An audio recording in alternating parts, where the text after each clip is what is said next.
again, ladies and gentlemen, boys and girls. RFK Refugees Podcast. Ted here, John here, talking DC United, Washington Spirit, U.S. men's and women's national team. Much sadder news, pretty much across the board. I guess we have some happiness on the field with the Spirit still getting ready for the playoffs. They were off this week. John, how are you doing, man? How was your weekend other than soccer sadness? It was good. I got to it was still sad, but I got to watch the Wednesday game from the field in the super fancy seats, and that was fun. And I got to see some Jerry Springer-esque shenanigans to my right, and then I got to watch them almost come back and also start the game pretty hot. Not so much this weekend game though. Yeah, no, not so much. Sadness all about. It was a rough soccer day. I actually so the New York game I had decided to go to a viewing party because the Richmond Kickers were playing Union Omaha, the top team in the league. They win that game, they're probably getting a home playoff game, and it was kind of a big game. It was sort of it was very funny. It was very much, I think, like the what we witnessed with DC in that Kickers controlled about 60, 70 minutes of play. Going towards the end, I'm thinking, okay, a point's not, terrible. I think that keeps us, kind of alive for some things. And then they Union Omaha gets 2 quick goals, and that's all she wrote. The DC game was much more sad. I kind of had one eye on it for about 30 minutes, and then took my eyes completely away from it. Averted my eyes from seeing anything else. So lucky you. Bad news all around. Lucky you. I saw the whole thing. I saw the whole. But then thing. But then the Liverpool, I guess, beat the crap out of Man United, and anytime Man United loses is a good day for me, and Liverpool winning too. So that made up a bit for the weekend for me. So, but yeah, let's jump right into it. Let's talk. Unless anything else you wanted to add. Sorry. No, I mean Chelsea also won by a large margin, but that doesn't excite me as much, and I am not muted on my Twitch. Yeah, so I'm happy for Chelsea also putting the smack down. It was a weekend of ridiculous scorelines. I don't know why, just happened that way, I guess. Yeah, absolutely happened that way. Let's start with the I guess the for DC United the less bad part of DC United, which was Wednesday, 3-2 loss to New England. Probably the most interesting thing to start the week was the lineup choices for both teams. I think we all had kind of speculated, let me say this, man. Bruce Arena is a master of the media, and I do have a sense to wonder if possibly he talks about how. The shield doesn't really matter to me. I'm not really caring about the shield. Oh, it doesn't matter. And Ron here's that quote. Okay, maybe he's going to rest some guys. So I'm going to rest some guys too. I'm going to pull some guys, no Nahar, no Paredes. I'm going to kind of play a reserve lineup. And then Bruce Arena's like, gotcha, sucker. Here's Gustavo Bo, Adam Butska, and Carlos Gill. Go have fun. So I saw that lineup and I was like, ooh boy. But for most of the game, it was pretty much all DC. It was one-way traffic. I believe the expected goals finished with DC above 2 goals, and the New England Revolution with 1. So most of that game was pretty much all DC. What did you see from the field, from the sidelines? Yeah, certainly the first 45 were really all one-way traffic for DC United. The one thing I wanted to really call out was Nigel Roberto was actually really good. Goal aside. Mm-hmm. He played. That was like did he play full 90 here? He did. That was that was a complete performance. That was his best game as a DC United player, and I was really excited by it. The goals that were scored were just sort of weird situations. Buxa's assist on the Gustavo Bo goal was ridiculous. He had 2 men on him, and he basically just backheeled in the box to an open player. And the Carlos Hill goal, he basically did the fake FIFA shot 4 times outside the 18, and everyone was just sliding around like there was no gravity and scored. So it wasn't for lack of trying; it was just very, very bizarre. And the Buxa header, the first one was Bill Hamid kind of rooted there, but there was a lot of conversation about is a fully healthy Bill Hamid. And he wasn't healthy he was healthy from the start, and then he had a cramp in the first half. But would a fully healthy Bill Hamid been able to have been more of a threat on some of those goals? or stopping some of those goals. I don't know, maybe, but yeah, I think you're right. I think it was the okey doke by Bruce to start the game was interesting. Now it turns out the Andy Nahar being held out was not strategy at all. Like, he's just hurt. Apparently, he's still been hurt. He's still on the list. He didn't play this weekend. So probably good that he didn't. Play on Saturday. We should have brought Loudon up there. And just we should have said, you know what, we'll just take the 3-0 loss and just go on our merry way. I was thinking that after they were down 3-0, like in 15 minutes, it's like, just everyone just leave. Like, what happens? MLS is probably going to suspend us if we all just get on the bus and go home. But we skipped already. I mean, basically, we do want to mention that, in this game, DC, despite losing, showed some fight. They get a very, very nice ball from Kevin Paredes that finds Albia into the back of the net. So in that case, I think Paredes came off the bench. So another game where you can see this team kind of fight back. Now, I was a little bit upset at Albia because I think he was like scored the goal and started blowing kisses to the crowd. I don't know how much it impacted, but I was like, "What are you doing, dude? Get yourself back to the line. Like, we've got like 3-4 more minutes of extra time." They weren't waiting. New England wasn't waiting to get a point on him. Out of this. So I think I doesn't like New England was like, all right, yeah, let's do the quick restart. But yeah, I thought it was, I don't know. He went over and hugged. I don't know what to say. He went over and hugged Yamil, a soon-to-be former DC United player, and like you said, threw some kisses to the crowd. But they almost honestly, they had 2 more chances there in the extra time because they had 6 minutes and they played 7.5, and there was anher opportunity for them to score within that time. So it's a bummer. It was a great header, awesome ball by Paredes on the assist, like A+. He has not put a crossing like that in a few games, so that was good to see. Yeah, and I think Hernan Losada called out Matt Turner again. He is probably the MLS goalkeeper of the year for a very good reason in what he's been able to do to keep this New England team sort of alive in games when they really shouldn't be.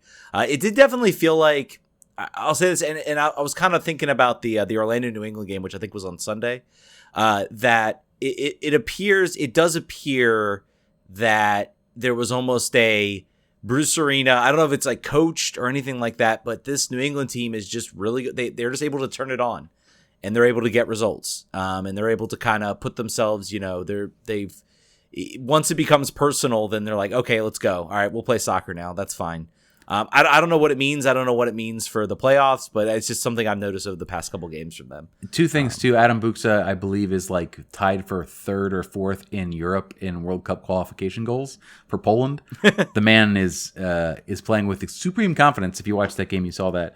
Angus letting us know in the chat that he believes that Ramon was blowing kisses at his family, and now we can say he could take his time. Do whatever you want. And fine. I guess too, so I will give my accounting of what I saw of the thing of the tweet that got a little bit of attention this week. So around the 70th minute, I looked over to my right and I saw a woman walking down the row of her section, reaching over and pouring what I have now realized was a mixed drink on the head of a DC United player or 2. They're close enough that there was probably some spillover. And then all of them looked up to see what was up, and she flicked them off and then walked very, very slowly down the stairs to the concourse. Her boyfriend, I'm assuming boyfriend, the guy who was with this woman, the look on his face was, it's a look that's been on men's faces before. At bars when maybe the person you're with has had a few too many and is going a little bit out of pocket, and you're like, I don't have to fight anybody about this. Sort of a defeated look, but also sort of like, well, I'm in now. I've got to go for this. She just walks down. The players and the player that got drenched first. I have never seen someone call the police so quickly. There was a cop on the field. That guy was like, he was like, boop, pointing over, pulling him over, and she was accosted by the police in maybe like 10 seconds. It was some wild stuff. I don't know.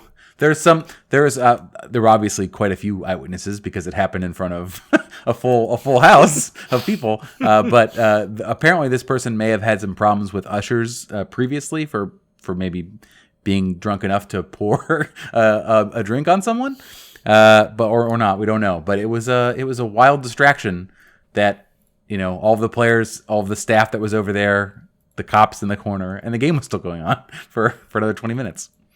So that happened. DC, I wouldn't have known. Had I not been there, that information would not be known by us. Good thing we know it. Yeah, crazy stuff. What do we... Getting back to the action on the field a little bit, what are any other thoughts from that New England game before we very, very briefly, and we're going to transition through the next game real quick, let me tell you folks. We're not going to dwell much on this game. Any other thoughts from that New England game that you want to bring up or anything? It was a loss. It was a loss to the best team in the league, and in a fashion that made you not lose hope, right? I think you're like, that sucked, but it's New England and they're amazing this year. So that's going to happen to you. You gave them a chance and they took it. But so that, I think that was key. That was sort of like, all right, yeah, but now we've got these games coming up and we're going to crush them. We're going to go up to New York and we're going to get a win because they've been horrible lately. So we should. So therefore I think that was my headspace leaving that game. I was like, all right, not a big deal. Yeah, I mean that was kind of, I guess, shucks, that stinks. New York is New York is big. New York is critical. And it still is, even though I've done some analysis that shows I'll get to it in a minute. But I guess that was my thought too. I thought, again, they played well for 60 minutes. I think both games, the New York City game, for different reasons and for different pieces of evidence, have underscored just how much this team needs to catch up with the rest of the league. There is no more excuses now. You have a new coach. You have a coach that is playing a system that excites fans, and you need to give him the ability to go get players that he wants. DC needs all three DP slots filled. Yes, they need to. They need them all filled. We can make an argument about whether two of those current DPs should remain DP designated players. There have been some arguments. Well, hey, make Paul Arriola a TAM level player, make Edison Flores a TAM level player, and you have those spots open up. Well, we'll see. We'll see what happens in the offseason. We're still, technically alive, and I think if we do what we should, and what we should in the next 3 games, it's not going to be easy. Then they still have a good shot at making the playoffs, and I'll get a little bit technically alive. Is the best kind of alive for sure. Technically, we've got a song, I believe, from a listener here. We got a song coming up from Eric. Eric, go ahead, my friend. The floor is yours. You're going to lead into our next game. Hey guys, rather than talk about the game, I had feelings, so I wrote a song. Awesome. Go ahead. He was having a pretty good season. I thought they might do quite well. These last 3 games have people believing that we're going through hell. No, I don't believe in low starters to blame or the players that he feels. I know we've been injured for roughly 10,000 games, or at least that's the way it feels. And I say, vamos united, esta noche tenemos que ganar. I say, vamos united, esta noche tenemos que ganar. Thanks, guys. Cheers, my friend. Cheers, my friend. Thank you for that.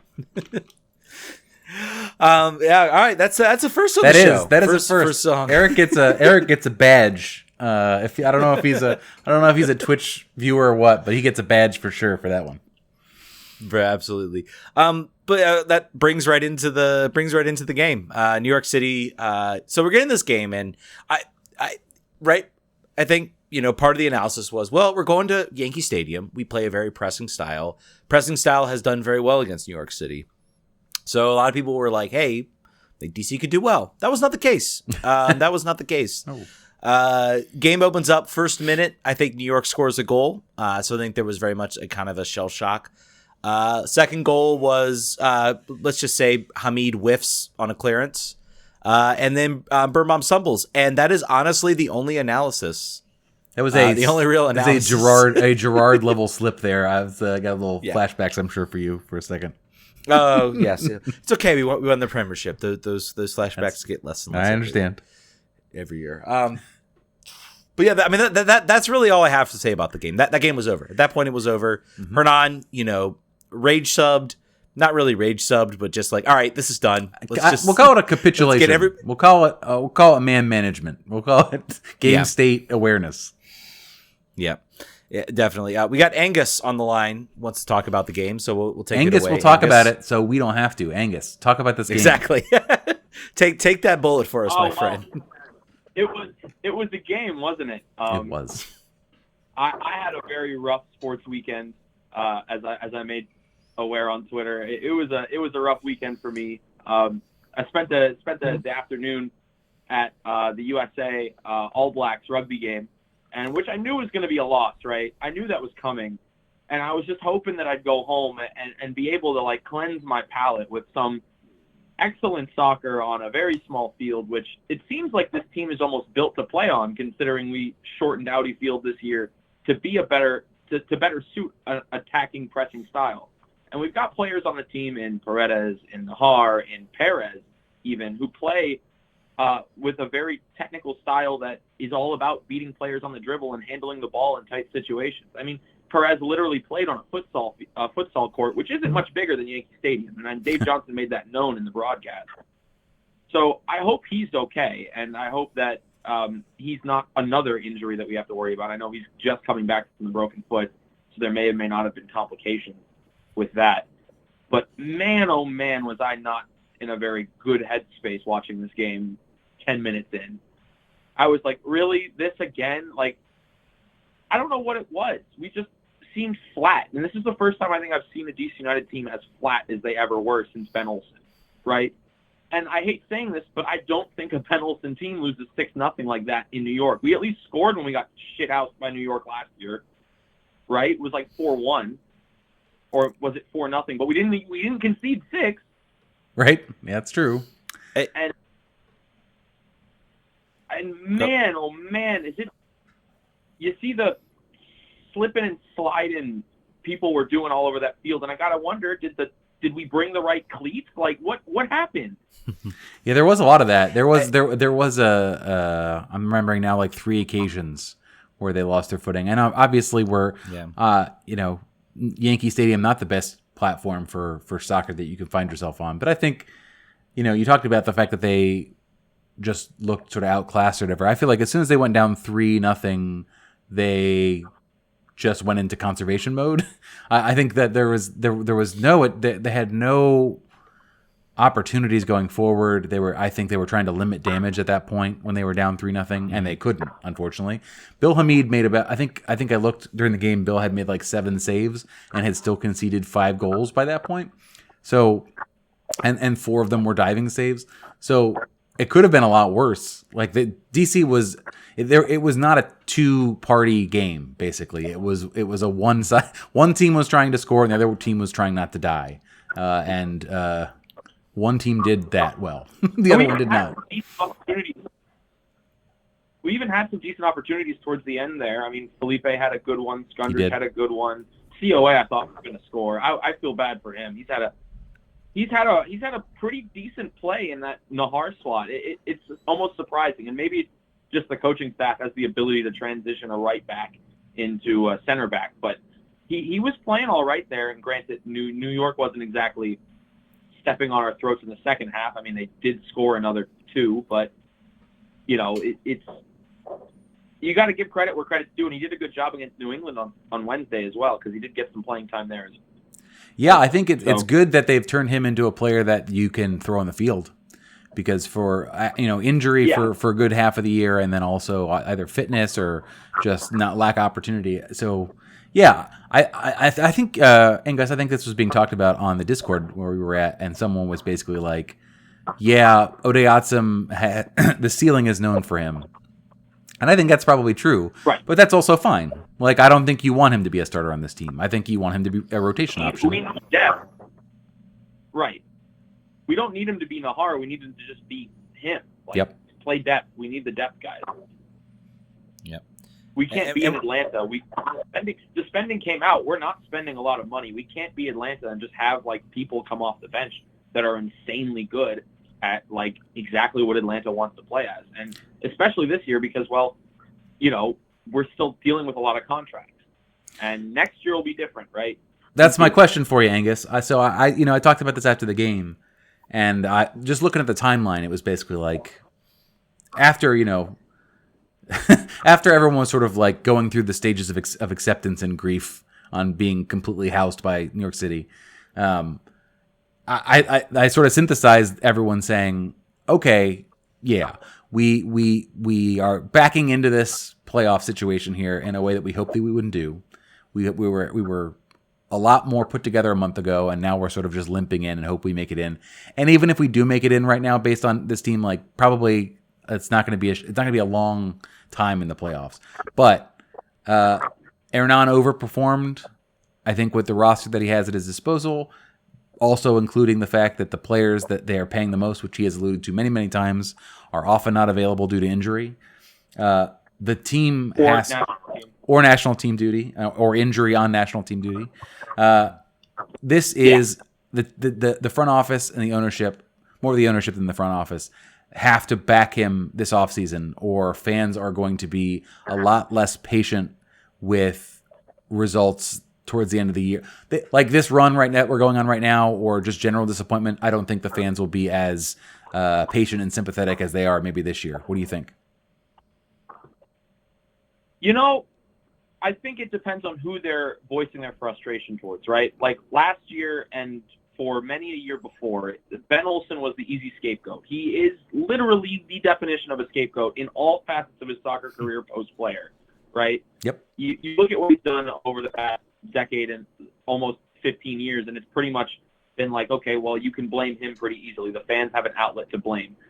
You know, you see occasionally people calling for Casper's head, but then you have people defend him and saying, oh, well, look who he's been able to get on the cheap. Perez being a prime example of that, right? And it's like, okay, well, so maybe he's not all that bad, and maybe we can give him a little bit more slack because he's not doing the full GM role anymore, and maybe this and maybe that. But if they don't back him, then it's got to be a ownership change, or we got to see some change, some more turnover in the front office than we already saw, right? I don't necessarily think Losada has proven that he's a good coach. Yep. And we shouldn't be mad at Losada for a stretch like this if it were to occur next year, especially with how the playing style and the team is looking out, right? And in theory, next year we won't have as many games as rapidly, and World Cup qualifying, and the Gold Cup, and the Euros, and the Olympics, and the Leagues Cup, which might be a thing, which should have been a thing actually for us this year, but it wasn't because 2020 actually did have a season and we didn't play well in that. But you know, with this condensed of a schedule, and in theory next year is supposed to be not as condensed, I don't see us having a run of games like this, the 5 games in 15 days kind of thing, to close out a season, right? Nobody wants to do that. And it's reminding me a lot of 2019 in that we had Wayne Rooney, we had Lucho Acosta, we had the remnants of 2018 of the Lucharu year, and we're like, okay, we should have a home playoff game. And we're getting into the last game of the season, and we're just sitting there like, we can't beat FC Cincinnati, and what is the reason for that? And I don't think this year we can blame Ben Olsen and his coaching, or even Hernan Losada and his coaching. I think this has to come down to personnel management and investment. Like, we missed big on a DP, and one can argue that Paul shouldn't even be a DP. And we still have an open DP slot, right? Even New England, who is one of the lower spending teams in MLS, has 3 DPs, and we don't. So who's making that call, and why can't we bring in a third guy? Yeah. Right? Yep. I think I would say that there is almost no conversation being had about Hernan disappointing right now. I think I am alluding entirely to ownership needing to spend money. And that is A, B, and C of the problem. I don't, you mentioned Perez and a guy being found on the cheap. Awesome, fine on the cheap. Should not be a starter for your team. Great depth. That's fine. Spend the money on the 11, right? Those should be players number 14 maybe on the depth chart. Like, they're not even your top 3 coming off the bench. Your cheap guys like the Nahar, like the Perez, and Nahar's a weird example, right? Because we knew what he was. We knew what he was before he left, and we were just hoping we could get a little bit of that, right? We weren't expecting what we were going to get from him, although I'm sure that they had some idea, right? Sorry, I don't mean to interrupt, but I mean, a testament, I think Perez is almost, I think if you look at the totality of who they brought in, it wasn't much, but most, if not all of it, is hit. Nahar's been a massive hit. Brendan Heinzike picked up an unfortunate injury, but for the most part has been a hit. I mean, he is this defense absolutely struggled there for a little bit without him in there. Nigel's getting there. Nigel had 75% of a season where he was a non-factor, but I agree. I think he's made an impact. All said, you're absolutely right. Impact. So therefore, they were able to make a impact on the roster with a $1 million signing, a free transfer from Andy or a free agent pickup, and a loan deal from Belgium. That's basically what they were able to do, and all those players hit. So now do that again, but get 5x the money that you're willing to spend, and then aim a little bit higher, and then do it again. Absolutely. And the good thing is that's what we brought Rushton in to do, right? Like that's the whole reason why Lucy Rushton is now our general manager. Like she's supposed to bring that Atlanta United type player in. And what are Atlanta United type players? They're heavily spending. They're all heavy cash money. Like they invest money in their guys, right? Yep. And so if Lucy is given the tools to find the players that she was able to find for Atlanta, then we should hit on our DPs from now on. I mean, you look at the designated players DC United has had in the designated player era, and people were talking about this a couple weeks ago, but we've really only hit on like maybe one or maybe two, And you could even debate that Rooney wasn't even really a DP hit. Like if that's a debate, we haven't done a great job with our designated players. And the fact that we only have two, and really it's 1.5 because Paul is a very easy buy down this offseason. And I think we should buy him down this offseason. Who knows what'll happen this offseason. We could have 3 new designated players next year. We could have no new designated players next year, and I would be equally as not surprised. Yeah, I really don't know. I like to think that this team is at the very least turning over a new leaf. I'll be curious to see what they do with Edison Flores. I'll be curious to see what direction this team sides. It's looking very different. It's looking very different than I'd say it did about a month ago. About a month ago, I'm thinking, maybe we just need a couple new pieces. Now I'm like, maybe we need a lot more. Angus, thanks so much for calling in, man. Really appreciate it. Always a pleasure to talk to you. Eric did a fantastic job with that. Angus, get working on your next trivia game. We always love that. Yeah, I'll bring that with me next time. Thank you. Very good. All right, guys. Take care. So let's run down the DP list. I think that's a fun little trip down memory lane. I have it right in front of me. Well, go ahead. Well, first thing, I did want to respond a little bit about the New York game. I don't count. I don't look at this game as like a 6-0 loss. I look at it as a 3-0 loss with the other 3 goals not really mattering. Right. You wake up in the morning and you slip in the shower, you bruise your eye, you go make your breakfast, you have your coffee, you spill your coffee. What happens the rest of the day? You might have some good things happen the rest of the day, but the day is mostly bad at that point. That's kind of what happened in this game. DC slipped and fell flat on their face, and then trying to get up from that is very difficult. It wasn't just the nature of the fact they were down 3-0 inside 10-15 minutes. It was the way in which that they gave up those goals. Yes, I think clown show. It was just everyone horrible. Clown show. All right. Last thing I want to say, but yes, list of DPs. Yeah. All right. So let's run through the list here. Luciano Emilio, I think absolutely a hit. He's what? Yeah, Golden Boot winner, man. Golden Boot winner. He faded, of course, but I think if you look at his time, it's a sliding scale, right? Here, what is Lucho? What has Lucho done? What is Lucho doing for FC Cincinnati right now? I'm sorry, Luciano Emilio. Oh, sorry. I was totally in another different realm. Yeah. Luciano Emilio, absolutely. 2011 and 10. Golden Boot. 2011 and 10 in 3 full seasons. Yeah. So absolutely 100%. Again, I'm gonna maybe pause and say I think we need to kind of go post. Luciano Emilio is fine to bring up.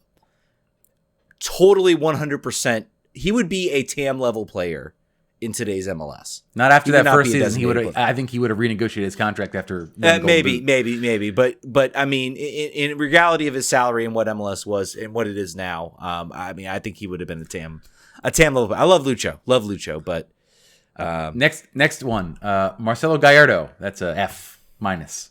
That's the very, very bad. Next, Branko Boskovic, a player I have deep love and affection for. D minus, but yeah, B minus is fine. Like he was D. I'm saying D minus. He was not. I feel like he was given very few opportunities, and when he was starting to get cooking, he tore his ACL. And he was old already at that point. Anyway, by the way, with designated players, the injuries impact things a lot with designated players.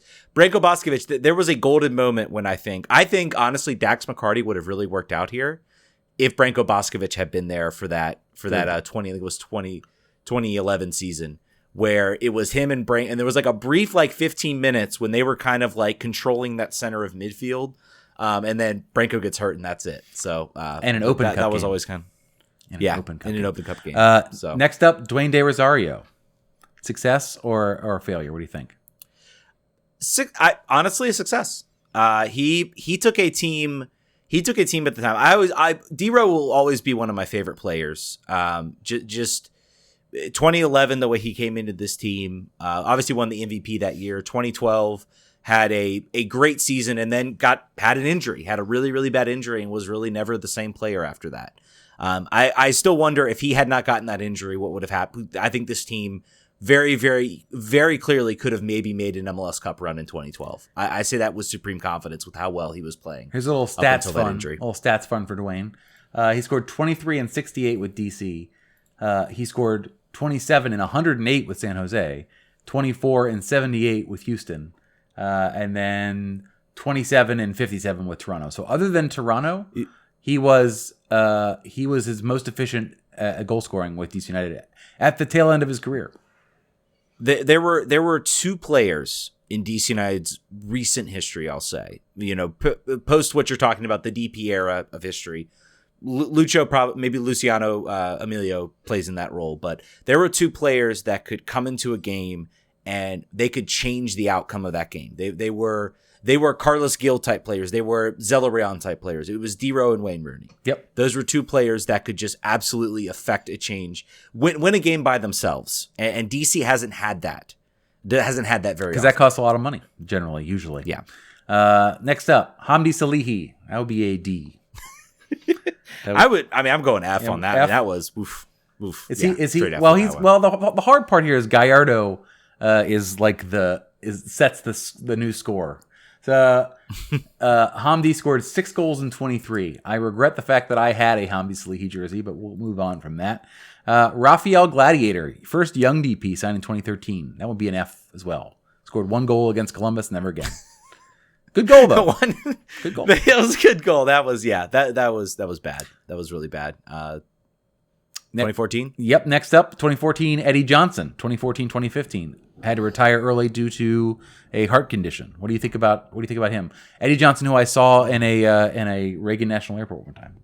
I don't know why. I just saw him there. Yeah. I would C minus. I mean, there were some moments. There were some moments when he really played well in a game. Again, a lot of this I do wonder if you get, I don't want to, rag on Ben Olsen. I was just about to say that. I was just about to say, not a great coach for him. It would be really interesting to see him in a different system. And, there was, go ahead. I was just going to say maybe a coach that's not asking him to track back and defend as much, perhaps. And just saying, Eddie, just save your juice to run in behind. That's what we want you for. Could you imagine if you could get a 2011, 2010 D-Ro in this DC United team, if you were able to transport that, how good D. Rosario would be in this type of pressing style. Yep. Unbelievable. We didn't get that, unfortunately. we got him on a Ben team. Next up, Fabian Espindola. I say B. Yeah, B. He was good. He was good when he was here. He did a lot of things. He loses points for punching that goalie in the head. Yeah. And being a little on the bit field crazy. though. On the field, good. On the field, 20 goals and 59 for him, which is a great strike rate. He he was a dude who would just get mad and then just kind of like, he would somehow score goals. Like it was that type of energy from him. And then the rest here are players we know: Paul, 2017; Wayne Rooney, 2018. Paul, let's grade Paul. On the whole, here he's now been here for 5 years, which seems insane to me, but is in fact true. That is crazy. That's crazy. What do we think? Oh man, grading Paul.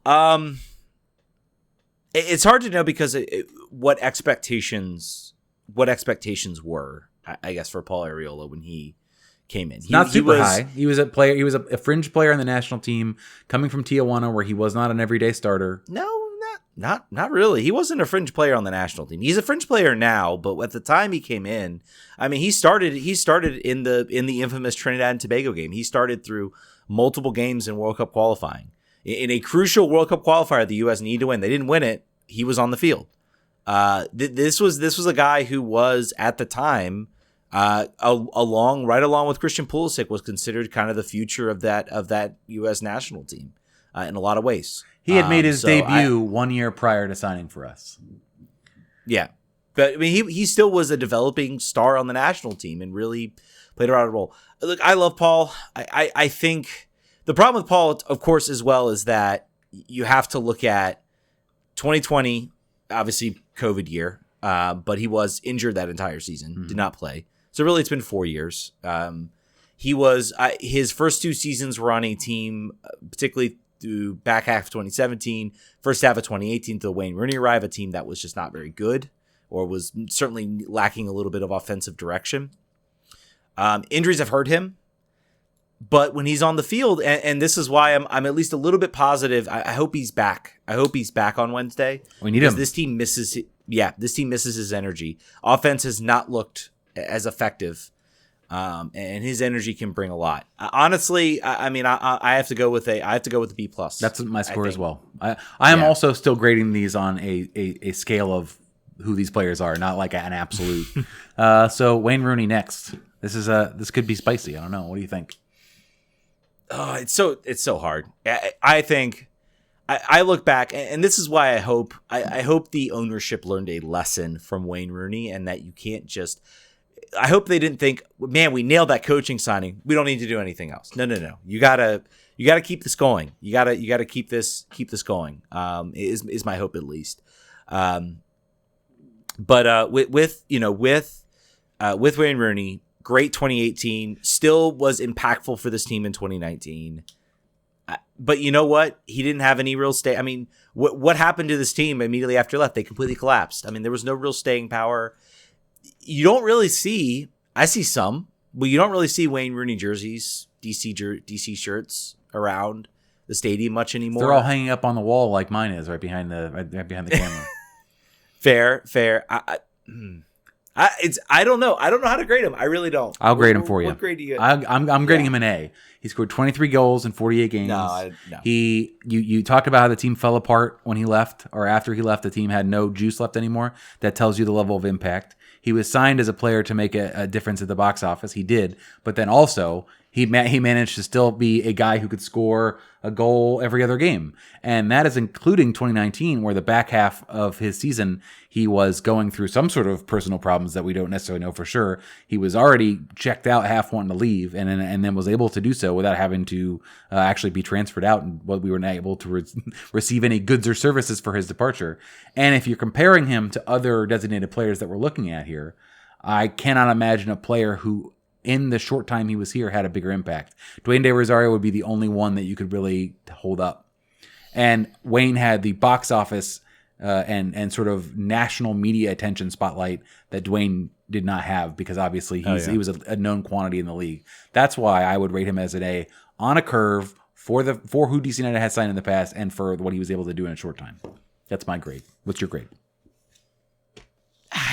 Yeah, I mean, I guess on the field, sure. I mean, half a season in 2018, full season in 2019. I mean, year and a half. The problem for me is just the promise. I don't grade on, and I guess you're kind of going based on like pure on the field performance, which I guess is fine. That's objective. Subjectively, I needed more from him if the team was going to pay him. And you know what? I'm going to say a C. Really just based on the fact of he had a great season. Back half of 2018 was transformative in a lot of ways. We finished fourth. We basically finished. We finished I think fifth the next season in 2019. So even was almost a regression. There wasn't the growth and maybe that's on ownership. I'm not necessarily blaming Wayne Rooney, but I mean I feel like his impact doesn't really have staying power because the team didn't really win anything off field. Didn't win an Open Cup. We didn't win a supporter shield. We didn't win any type of trophy. I mean, come on, trophies matter. Sure. Trophies Last matter. thing I'll say. We won an Open Cup. We won an Open Cup with De Rosario on the roster. We did. Last thing I'll say about Wayne is that the team was good around him in spite of the ownership's lack of spending. I feel like the fact that he pulled him out and the whole table fell down. So obviously that he was bringing something to the table that I don't think they were even expecting. So I also will say if you look at the duration of all of the DPs here, year and a half puts him in the top third of how long our DPs stay. Usually they're even gone faster than he was, which is somewhat unbelievable, but which I think makes my grade more justifiable. Lucas Rodriguez, TT, is listed as was he a DP or a young DP in 2019? He was either, I think he might have been a young DP. He might either the young DP or he was a TAM level player. He gets a C from me. What do you think? Yeah, I see he's fair. Okay, just I wish we had gotten to see more of him. But I think it underscores what I hope happens this time around. And one of the bigger frustrations is people like TT Rodriguez. I think fans would have wanted him back and they wanted to see more. The team was just unwilling to make those types of moves to really open the purse check. They always feel like every year we had a player who was really good. Yamil Assad, great 2018, should have been purchased right out. Maybe we're talking differently about him if there wasn't that half a season where he was basically, not really playing in South America. Or maybe they were right and then they doubted themselves and made a boo-boo. maybe that's the thing. TT is playing very well in a league better than ours. His average foot mob is a 7.2 for Tijuana. So I think he's a player that where he's gone since proves that it was a investment that the team should have made. Absolutely. I think that's and this is a policy. I mean, this team has been on the cheap, even with designated players. There is a reason there is a reason their designated players have not hit is because they have been sort of unwilling to really swing for the fences. Even their big money signings are nothing really in comparison to a lot of other teams. So I hope Lucy Rushton brings maybe a fresh set of eyes. Maybe, they've been big on data analytics. I'm hopeful that can maybe get them some big level players that they can really start to make a difference. We'll have to see. This is going to be probably the most, I feel like I say that every year, but this really, really does feel like a crucial offseason for this team to show that they're serious. And I have to say, I wonder, if the team doesn't come through, how much longer is Losada going to hold this out? Yeah. Will he finish out his contract? That's a real question. We got one more to score, and that's our current number 10, Edison Flores. What score are we giving Eddie here? Incomplete because he's still on the roster. Okay, I'll give him a D+. I guess incomplete. What's that? I'll give him a D+. D+. I'm ruling him incomplete just because we just have it. He hasn't had a consistent. I don't think he's played 5 games in a row. I would be shocked if he's done that at this point. I mean, he's been injured so much, and I don't know if that's his fault or whose fault that is.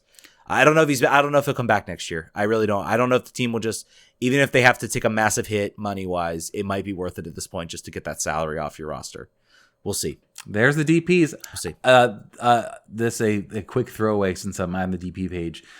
Teams that don't spend money can still hit. I'm looking right below us at Houston Dynamo. There's some misses, but Boniek Garcia, Giles Barnes, DeMarcus Beasley, Mauro Manotas, Kubo Torres, Albert Alice, all of those players for some or less, all made probably a better impact than most of DC United's DPs. Also, almost all of them, except for all of them came from a different league, whereas DC United actually got three MLS players to be their DPs. And that's the nature of the team. Like I said, I think that was the nature of what the team was at the time. Mm-hmm. Expectations are different now. They better be. You need to go out and you need to spend money. So I'm hopeful, the training facility's now built. most of their like major projects are mostly done now. So I'm hopeful they're going out, they're getting minority ownership to raise some capital.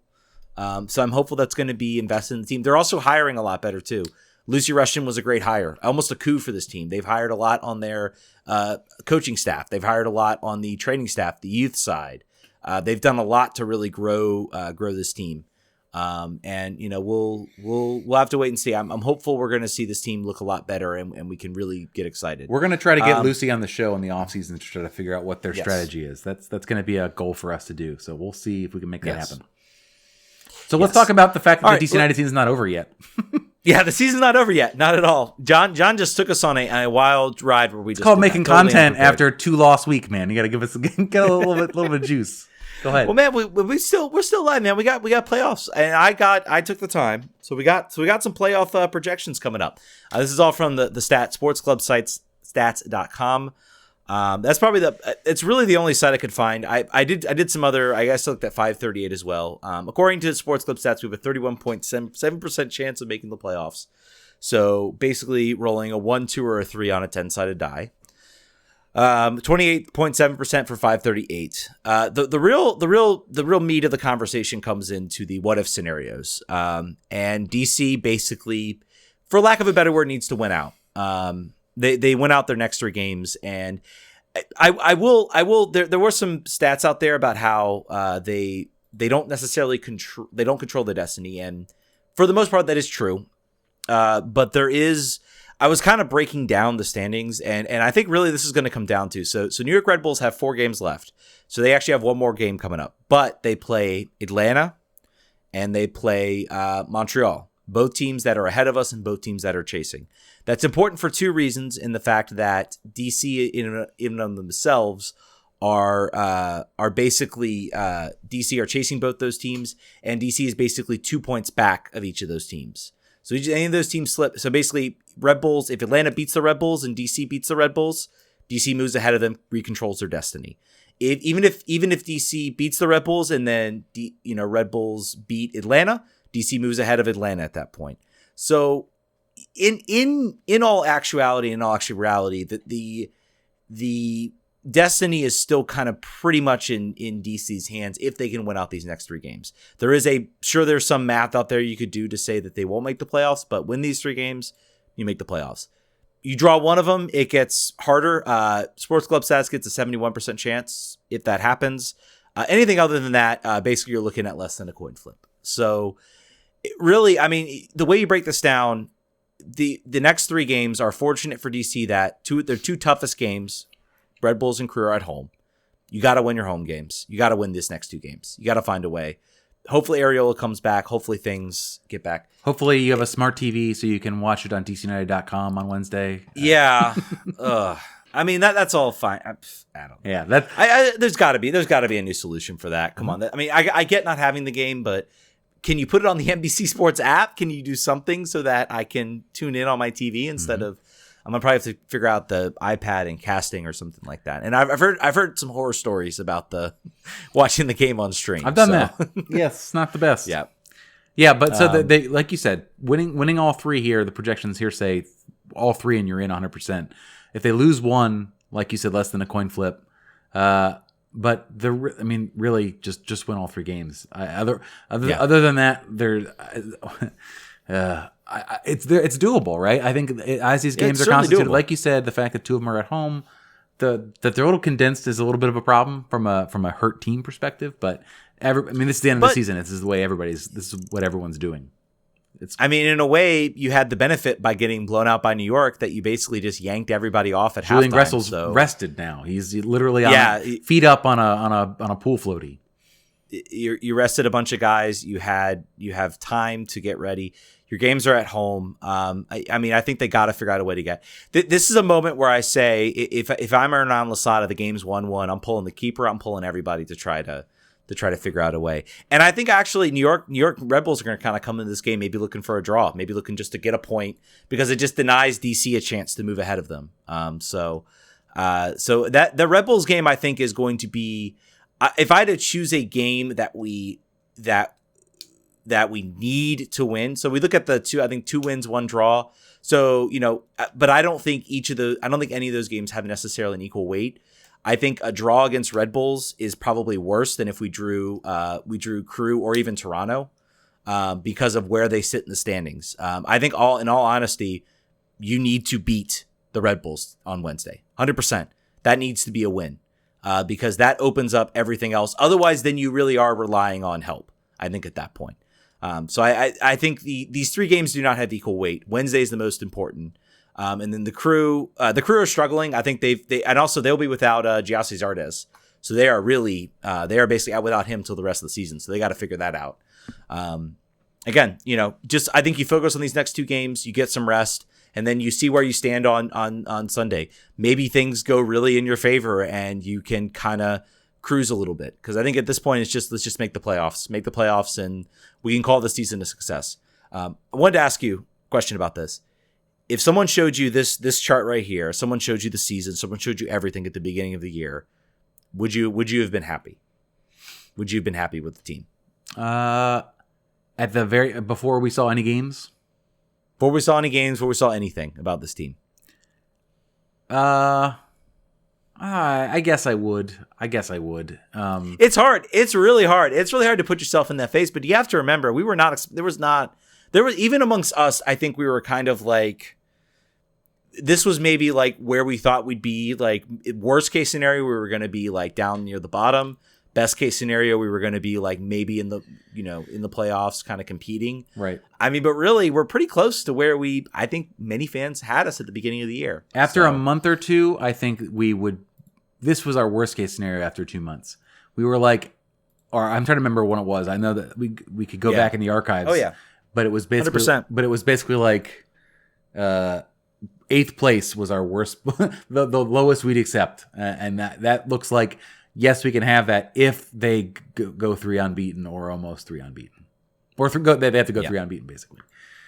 So I don't know. I think I have to say at the beginning of the season I would have been okay with it. Next year I'm not okay with it.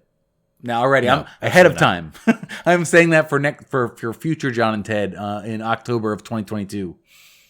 Won't be okay with. By the way, we have some injury updates coming here from Stephen Golf. By the way, so we have Brilliant out forever, ankle out. Yep, Nyman quad sidelined this week. Areola growing, Nahar undisclosed, to be determined Wednesday versus Red Bulls. I have to hope that Nahar situation is like I'm trying to like hide whether he's injured or not. Lower body because injury. He changes. Yeah, so because he changes how we play, and he changes how teams prepare for us, and it's 100% true. 100% true. Before we transition to the Spirit, quick congratulations to Kumi Yakimoto. They apparently proposed to I'm assuming girlfriend, and she said yes, apparently so. And I could see Paige Nielsen sitting in there on the field too. Very cool. On the field too, which is really cool. Which is really cool for them. So yeah, congratulations to Kumi on that one. Two DC United roster puzzles that I want to get their thoughts on before we move to the Spirit. Sure. One of them is the fact that one of them is the Producer Brian hit the wrong button. Everybody. One of them is the fact that DC United travel with 2 goalkeepers instead of bringing Emil Assad to sit on the bench. Emil Assad apparently did not make the plane trip or the train trip or however they got up there to New York. Hopefully train. It was a plane. Was it a plane? I guess speed trip. Yeah, it was they're still doing. I think they're still doing charter. I think eventually MLS is just going to give up and. Good, they should. Yeah. I think the players are really going to say, "Look, you've been doing it for a year. Let's just keep doing it." So Emil was out at the bar that night after not making the roster. We will not see him again. I would say that. Yeah. Think about how bad you've had to screw up and how mad you have had to make the coach in a situation where they have almost no attacking depth players. They rather bring a second goalkeeper who is never going to get in another game, also for other reasons. That's how bad you've screwed things up. Isn't that wild? I don't have anything. It's not really a question. It's just like that's crazy to me. It's really sad because it's really sad because I don't know what it is. Like, I mean, we all kind of thought, I think we looked at every player, and Yamil was one of them. We kind of looked and said, hey, he could flourish in this system. He played really well. I mean, I think it was it wasn't a full press, but it was a similar kind of pressing style that Tata Martino played in Atlanta. Basically, we thought, hey, here that's coming into DC. This could be a real boon for him. And it just has not worked. He just hasn't been good. And I think I think it's also a case of he's gone this year. That opens up at least some pretty significant salary cap. Yep. Some pretty significant. I think it's salary fitness. room, so. I think he looked a little puffy when he was running on the sidelines before. After, also, it was kind of strange. I had not seen this before. Yamil, Fred Briant, and one other player, Griffin, were running wind sprints during the game instead of after the game. Usually, unused subs will run after the game. They were running on the end line in like 75th minute on in the New England game. I was like, that's unusual. Not seen that very often. And then the other thing was Bill Hamid clearly playing injured in a situation where if he hurts it worse, we are really up S Creek without a paddle. What does that tell you about the depth that they have signed in backup and the fact that we're going to have 2 other new goalkeepers next year for sure? Yep. I think that was we have talked all this season. That to me was interesting because I was like, well, I mean, I sort of trusted and what I'd seen from Hernan Losada and how he treats injuries, and that if you're not 100%, you're not going to play. Absolutely right. This was, and I wondered. I think I speculated. I'm like, yeah, he's doing it at the beginning of the year. What happens what happens towards the end of the season? I think we found our answer.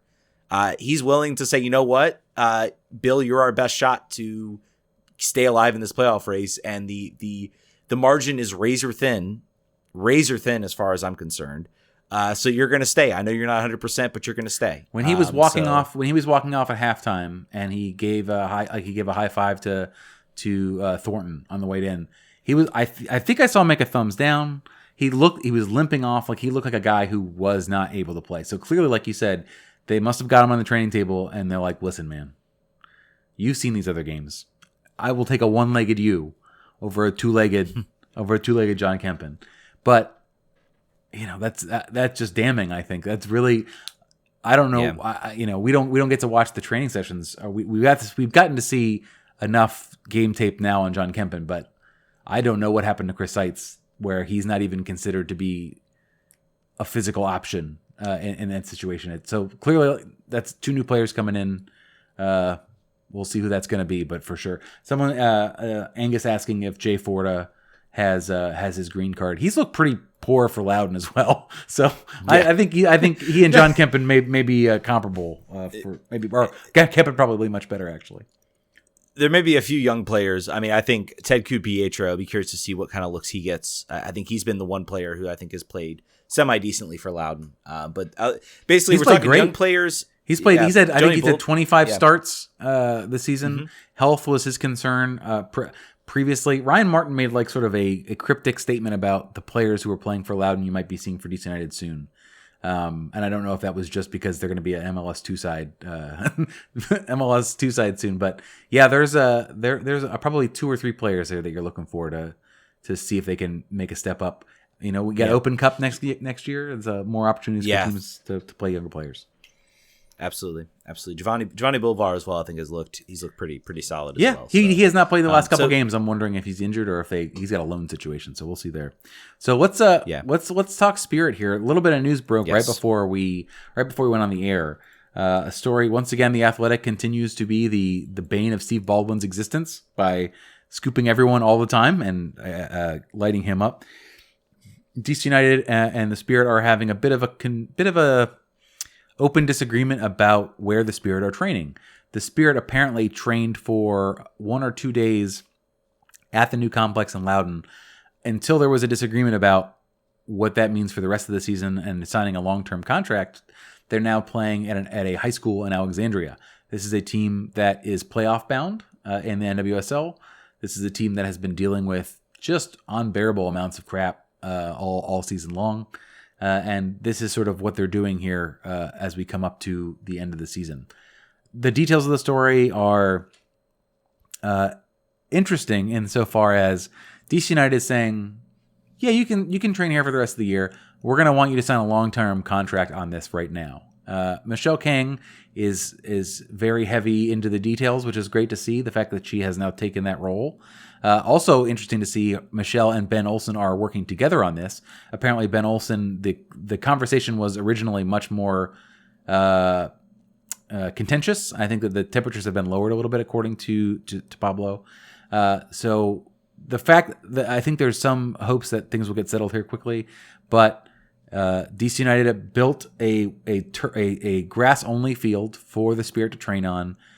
They want something in the neighborhood of $17,000 or $75,000 a year rent, and I think there's just an open confusion right now about who's the owner of the Spirit, where are they going to be, what happens if you sign a contract. And Michelle Kang still wants to open up her own, potentially, were she to get ownership, an independent training facility, which I think that would be fine. I think they'd probably deserve that too. As a DC United fan, I'd love them to be able to have a tenant and make the money. But as a Spirit supporter, I think that having something of their own that they don't have to like check with anyone else for anything they do would also be good.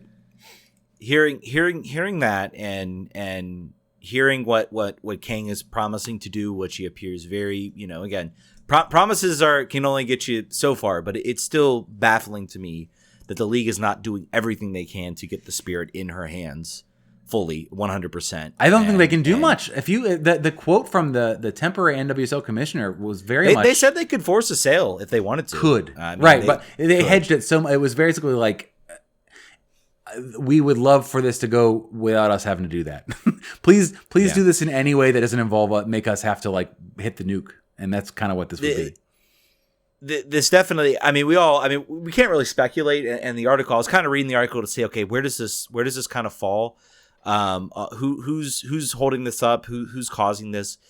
Do we all think it's got to be something with Steve Baldwin? I think it's just the nature of the weird situation they find themselves in about having temporary ownership and also, this was brought up on Twitter, like, what kind of businessman signs a contract, a 10-year deal or whatever it was with DC United as his partnership, and not have ironed out what the cost would be for using the facility? It was a good faith agreement with a fee decided at a later time. That's insane on both sides. Well, better for DC United because they're like, well, we have the facility and you don't, so the rent will change based on our needs. Versus if you made an agreement at the end of the time, that would be done. But I think that's the big problem. I think this solves itself. The team gets sold here, hopefully, relatively soon. Or at least hopefully to Michelle Kang. Hopefully. Hearing her saying she is taking over the more day-to-day operations, I think is a positive. That I think maybe she is on the. I don't think she's taking over the day-to-day if there's no hope at this point of her not owning this team. So I'm not sure if it's day-to-day or if it's just on this particular issue she is engaged fully, because I think Steve can't be, or said he wouldn't be, and Bill's been taking a no-show job here for a third of the year. So also someone just brought up that there's an open training session on Friday for season ticket holders. Where that will be, I don't know if that's a TBD or if you guys are going to be hanging out at a high school. We'll see. Let us know, Riss, how this goes. I'm sure we'll hear about it on Twitter. Yeah. Should be fine. But again, I think it's it is good. Apparently, I think Ben Olsen played a role in kind of getting DC to bring their price down. Yep. I think maybe that's a look. The Spirit took off. You don't have to pay me anymore, so why don't you give us a nice little discount? Because you don't have to pay me anymore because I took a new job. So it's like a severance deal. He was like, just on that alone, I'm sure you can make the money. I think he probably told them, you remember how back when I was your coach and we had no money? That's like the Spirit. Like, they don't have any money, so like, have a heart. Remember what things used to be like, and what they're kind of still like. Pablo does drop that he does think that this will get worked out, that apparently, this may be been a little contentious. Gut feeling is that this gets worked amicably in conversations with people with familiar sides. Folks seem pretty reasonable. I bet it gets done tomorrow after the story came out. That's my bet. Yeah, that would be if I were a betting man, that would be a good bet. And actually I do bet. And you shouldn't be a bettor because the Wizards are right now disappointing me. Says it's you, John, man. Just don't bet on. You best not bet on any more DC games. I better not see any. I bet draw. I bet draw against New England too. Last week, and when they were tied for a short second, I was like, I'm a genius. I'm so smart. I wasn't. Okay, and the Spirit, of course, play. I think they play Sunday. Saturday, right?